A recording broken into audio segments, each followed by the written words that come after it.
बिस्मिल्लाहिर्रहमानिर्रहीम अस्सलामुअलैकुम वरहमतुल्लाहि वबरकातुहू। मेरे पाकिस्तानियों, ज़बरदस्त जवाब दिया गया है। कल जो ब्लेटेंट लाइज कौम के सामने रखे गए हैं, लेकिन कुछ जवाब तो मैं भी लेकर आया हूं। ऐसा नहीं हो सकता कि बंद कमरों में बैठे हुए चंद FA पास डफर्स पाकिस्तान के फैसले करेंगे। जो बात सियासतदानों के लिए करनी मुश्किल है, वो हम जैसे लोगों के लिए मुश्किल नहीं है।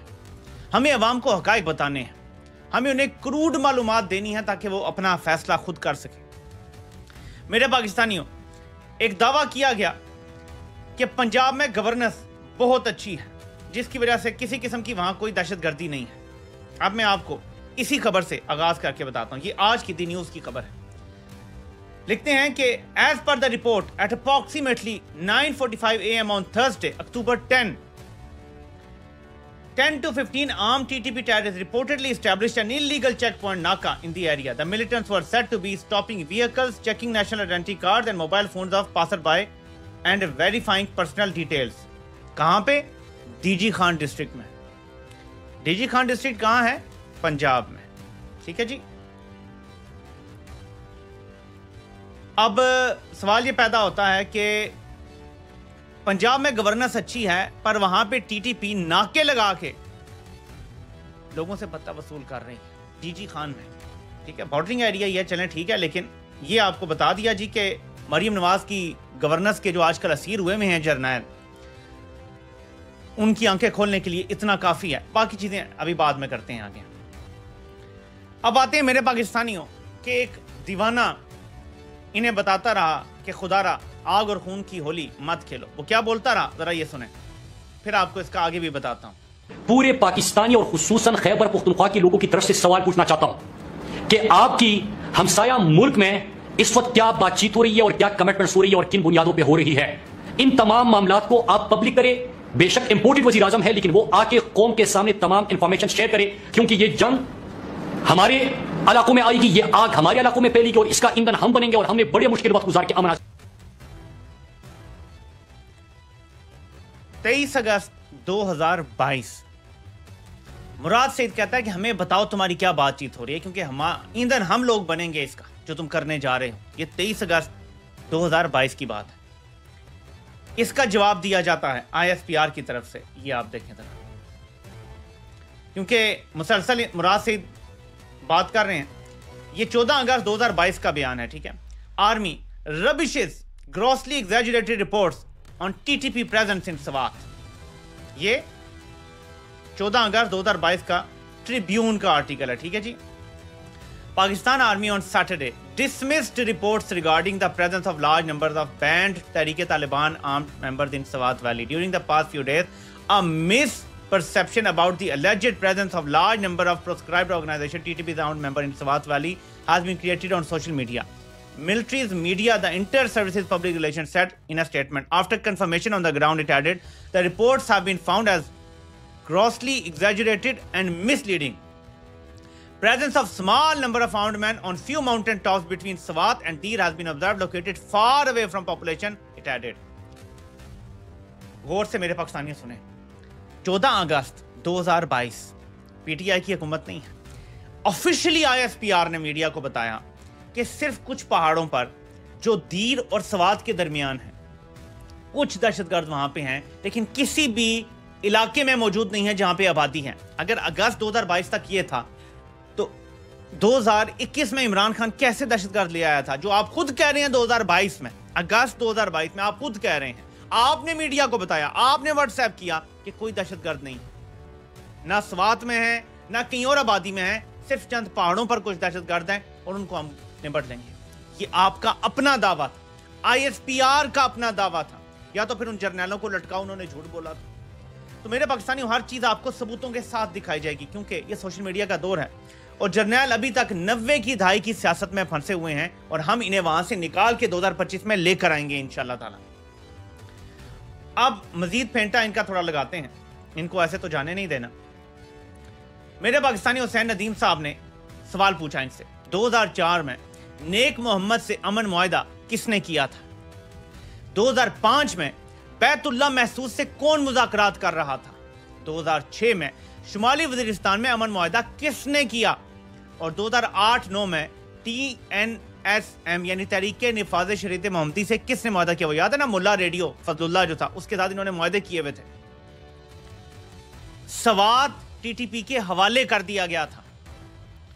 जब आप अपनी नाकामी तस्लीम करने और खुद को जवाबदेह बनाने से इनकार करते हैं तो इमरान खान को इल्जाम देना या गवर्नेंस गैप्स की शिकायत करना आसान लगता है। हर कोई हाफजे की कमजोरी का शिकार नहीं होता। एक और चीज, 2017 में या 16 में यह फैसला हुआ था कि फाटा के इलाकों का इंतजाम होगा, ठीक है।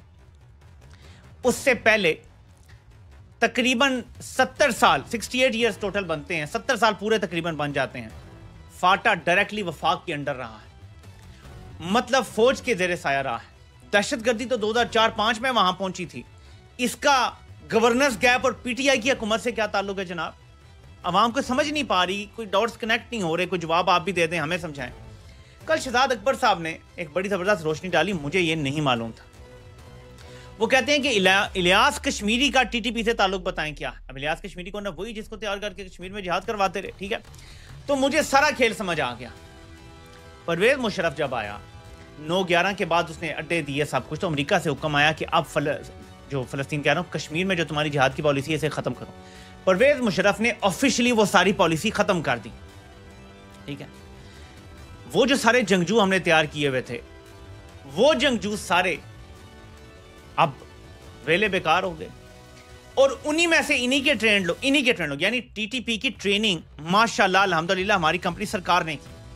ये जरा सोचें, इल्जाम लगा रहे हैं इमरान खान पे, इल्जाम लगा रहे हैं जी सोहेल अफरीदी को सहूलतकारी। अच्छा, इल्जाम क्या है जी? वो कुछ गाड़ियां आ जाती हैं बॉर्डर से, फरिश्ते ले आते हैं जिन्हें हम देख नहीं सकते, उन्होंने सलमानी टोपियां पहनी होती हैं, तो बॉर्डर पे फौज खड़ी है, लोग पूरी गाड़ी ले आते हैं, फौज को नजर नहीं आती।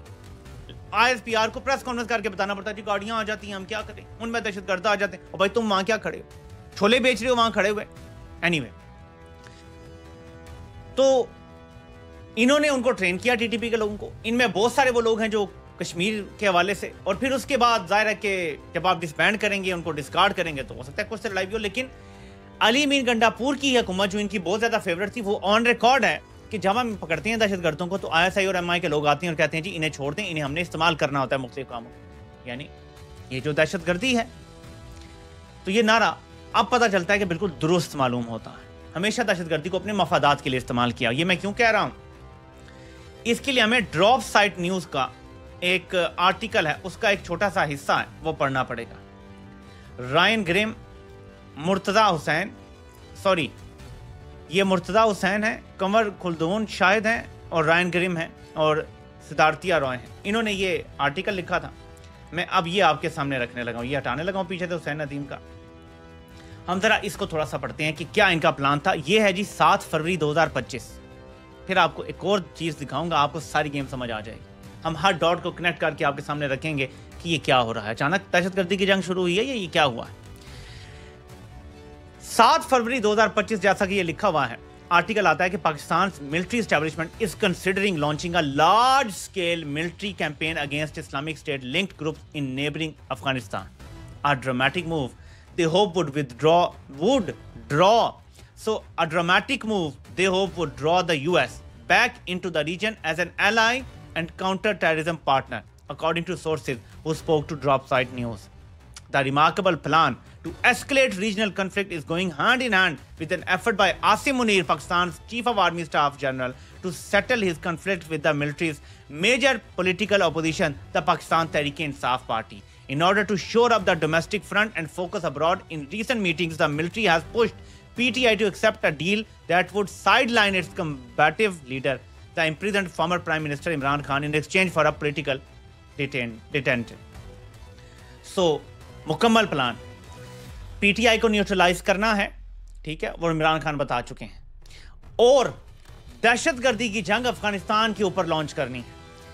पाकिस्तान ने दुनिया को यह बताना है, खासतौर पे अमेरिका को, कि जो इस्लामिक स्टेट है और उससे लिंक्ड ग्रुप हैं जो IS के, उनके खिलाफ हम अफगानिस्तान में कार्रवाई करने जा रहे हैं, और अमेरिका को दोबारा खित्ते में लेकर आना है। यह पाकिस्तानी फौज का मुबैना प्लान है, जिसको ड्रॉप साइड न्यूज ने रिपोर्ट किया था।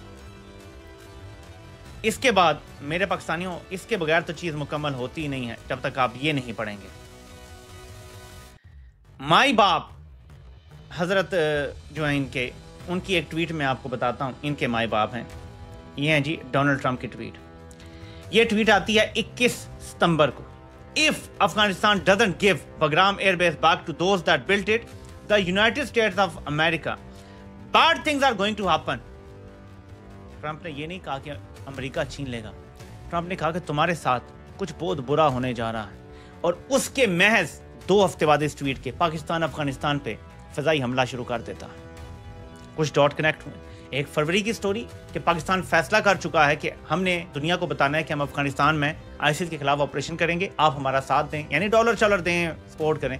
और दूसरा, ट्रंप शायद कायल हो गया है इस चीज़ का एस्टेब्लिशमेंट के जरिए, जो उनकी अपनी एस्टेब्लिशमेंट है, कि हाँ Pakistan as a mercenary army हमें बगराम एयरबेस लेके दे सकता है, जिसकी वजह से ये ट्वीट नजर आ रहा है। डॉट कनेक्टिंग कर रहे हैं हम, तो खबर नहीं दे रहे आपको, डॉट कनेक्टिंग करके बता रहे हैं। और आप लोग सब समझदार हैं, सब डॉट कनेक्टिंग सीख चुके हैं कि मामला क्या है असल में और क्यों पीटीआई की हुकूमत को आने से रोकना है। तो अब आते हैं असल मुद्दे की तरफ। कहानी पहले ये गढ़ी गई कि अली मीन गंडापुर ने रिटर्न इस्तीफा नहीं दिया, इसलिए अभी तक कबूल नहीं हुआ। अब अली मीन गंडापुर ने हाथ से लिख के इस्तीफा दे दिया है। ये इस्तीफा एक्नॉलेज भी कर लिया गया है और गवर्नर ने इसके ऊपर एक ट्वीट भी कर दिया है। ये देखें कि 2:30 बजे मुझे हाथ से लिखा हुआ इस्तीफा मिल गया है। मैं स्क्रूटनी और लीगल फॉर्मेलिटीज के बाद जो कॉन्स्टिट्यूशन की रेलेवेंट लॉज की हैं, ड्यू कोर्स में ये रेजिग्नेशन प्रोसेस होगा। ड्यू कोर्स क्या गवर्नर को पाकिस्तान का आइन इजाजत देता है कि वो इस्तीफे के ऊपर सांप पान के बैठ जाए और कबूल ना करे? इसके लिए हम आइन से जरा रजू करते हैं। आइन का आर्टिकल 130(8) कहता है कि the chief minister may by writing under his hand address to the governor resign his office, यानी अपने हाथ से लिख के इस्तीफा गवर्नर के ऑफिस को दे दे। गवर्नर ज्यादा से ज्यादा क्या कर सकता है? 133 लिखता है कि the governor may ask the chief minister to continue to hold office until his successor enter upon the office of chief minister. पूरे पाकिस्तान के आइन में कोई एक शिक ऐसी नहीं है जहां लिखा हो कि गवर्नर 15 दिन के लिए इस्तीफा रोक सकता है, 30 दिन के लिए रोक सकता है, 2 दिन के लिए रोक सकता है, यानी ये ऑटोमेटिक है इस्तीफा। आइन ये कह रहा है कि आपने गवर्नर को बाद इस्तीफा दे देना है, दैट्स इट। यानी रिकॉर्ड के तौर पे वहां हो कि आपने इस्तीफा दे दिया है। गवर्नर के कबूल करने की शर्त आइन में मौजूद नहीं है। ठीक है जी, यानी इस्तीफा इन्होंने दे दिया। कानूनी पोजीशन यह है कि इस्तीफा कबूल हो गया है, गवर्नर साइन करे या ना करे। लेकिन ये कह रहे हैं जी कि हम ड्यू कोर्स में करेंगे। मींस मैं अब आपको बताता हूं नाज़रीन, थोड़ा सा हमें पीछे जाना पड़ेगा। जब रजीम चेंज ऑपरेशन हुआ और 9 अप्रैल और 10 अप्रैल की दरमियानी रात को आवाम सड़कों पर निकल आई, तो वो तारीखी दिन था और कंपनी घबरा गई थी। उसके बाद कंपनी को तकरीबन 2-3 महीने लगे संभलने में। इमरान खान ने जो लॉन्ग मार्च की कॉल दी वो मई में दी, ठीक है, तो तकरीबन वहाँ से भी 1.5 महीना 6-7 हफ्ते उन्हें मिल गए और कुछ संभलने में कामयाब हो गए। मारा मारी कर ली, लोगों को डरा लिया, लिस्टें बन चुकी थी।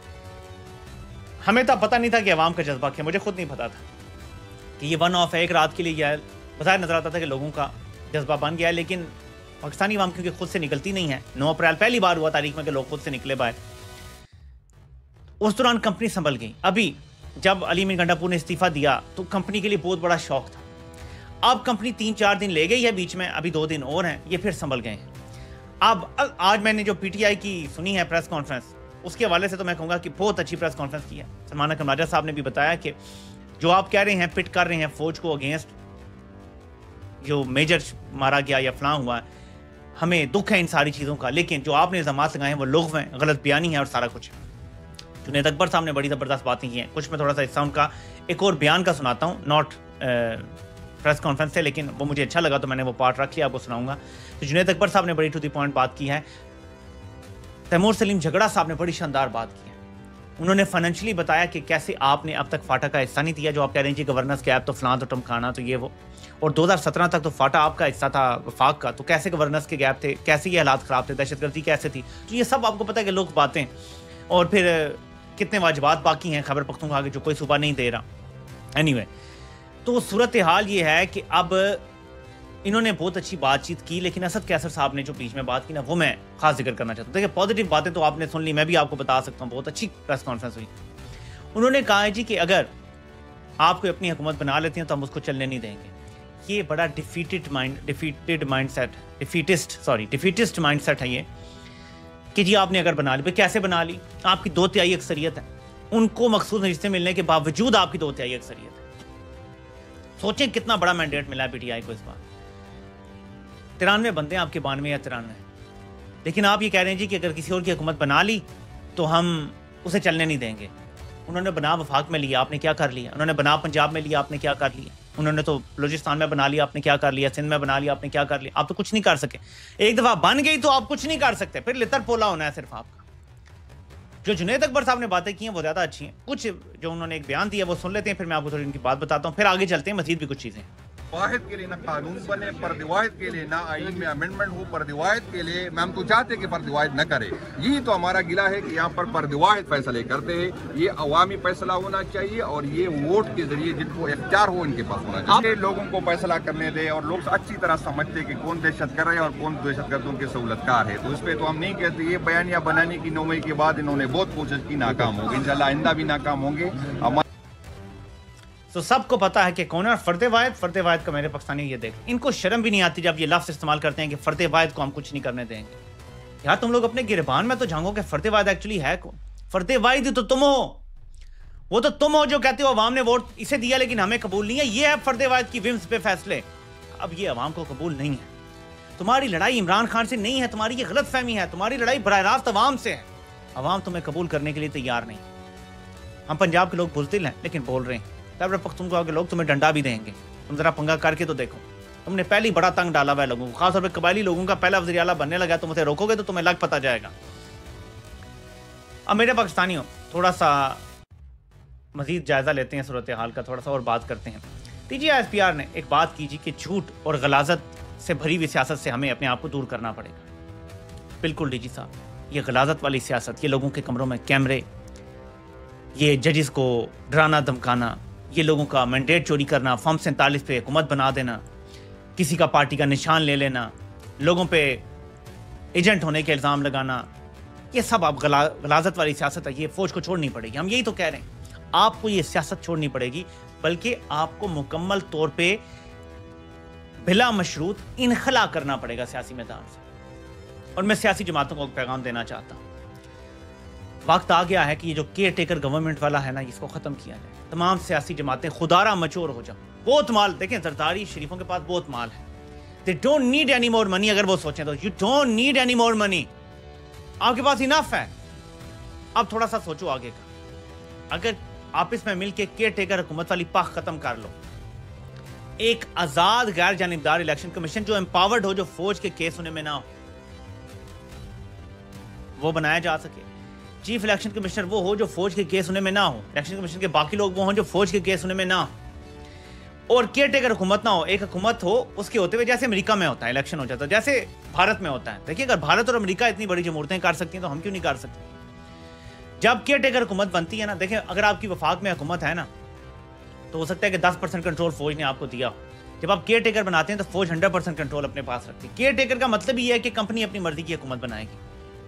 अगर सियासी जमातें आपस में ये तय कर लें कि यार हम अपनी कारकर्दगी की बुनियाद पे वोट लेंगे और हम ये केयर टेकर वाली पाख बीच में से खत्म कर रहे हैं, वही सारा सेटअप होगा। सिर्फ इलेक्शन कमीशन का सब कुछ होगा और अदलिया डील करेगी। अदलिया और इलेक्शन कमीशन को आज़ाद कर दिया जाए, 26वीं तरमीम खत्म की जाए। अदलिया और इलेक्शन कमीशन जो आज़ाद इदारे हों वो इस मुल्क में इलेक्शन करवाएं। इन सब इदारों को फौज से पाक किया जाए। फौज के अलावा सारे जजेस को निकाला जाए जो PCO जजेस जितने आए हैं 26वीं तरमीम के बाद, तो देखेंगे पाकिस्तान यहीं से बेहतरी की तरफ जाना शुरू हो जाएगा। और फौज को मेरा एंड में पैगाम है, ये जो गवर्नेंस के गैप हैं ये इसलिए नहीं है कि किसी सिविलियन ने कोई कमी कोताही की है। गवर्नेंस के गैप इसलिए हैं कि आप सिविलियन हुकूमत आने नहीं देते, आ जाए तो उसको काम नहीं करने देते। इमरान खान को आपने इलेक्ट्रॉनिक वोटिंग मशीन तो लाने नहीं दी, वो बेचारा दहशतगर्द कैसे ले आता मुल्क में, जबकि बॉर्डर पे आप खड़े। सोचें जरा। तो आपका पूरा कंट्रोल है और ये है वजह गवर्नेंस में लैप्स की। आप कंट्रोल छोड़ दें, सिविलियंस को काम करने दें, इदारे बनने दें, गवर्नेंस के गैप खत्म हो जाएंगे। सारी फसाद और बुराई की जड़ आप हैं। जर्नैल खाते हैं, जवान जाने देते हैं। असल कहानी ये है। और कल शहजाद अकबर साहब ने बड़ी ज़बरदस्त बात की कि ये पुलिस की तरह सिस्टम नहीं है कि नीचे से लेकर ऊपर तक हर किसी को थोड़ा थोड़ा हिस्सा जाएगा। यहाँ सिर्फ जर्नैल खाता है, सिपाही बेचारा सिर्फ जाने देता है। और असल सूरत हाल यही है और ये है गेम कि मैं फौज को इदारा भी बता रहा हूँ कि आपको अपने अंदर इस्लाह की ज़रूरत है। और by the way, Osama bin Laden को काकूल अकेडमी के पड़ोस में रखने वाले किसी को सहूलतकार कहें तो उन्हें